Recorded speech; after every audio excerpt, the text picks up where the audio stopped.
Hi, I'm Rich Maloof. Welcome to Jumpstart Acoustic.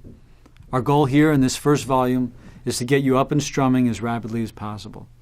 In short order, we're going to show the very few things you need to know to go out on your own and play hundreds, even thousands of songs. We're going to show you how to form chords and how to strum them so you can start making music on your own. Maybe you've had a guitar getting dusty in the closet for years, or maybe you already know a little something and you just need a refresher.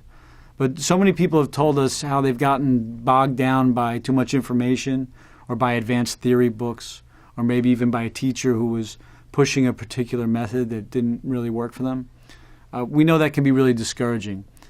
While there's great value in understanding music theory and in traditional schooled approaches, in reality you don't need to know very much of that at all to start playing songs that you know and love.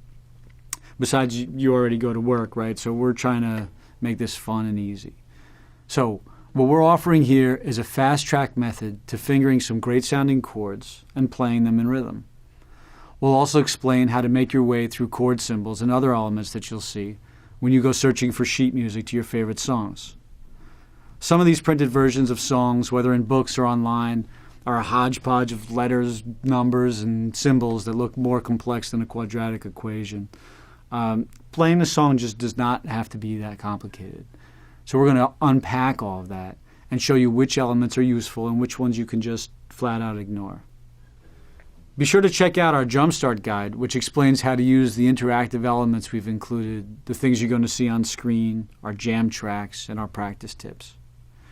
Again, our goal is to get you playing the songs you love, so think about a handful of songs and seek out the sheet music, either through easy guitar books available here at TrueFire or at an online store or a music store in your neighborhood.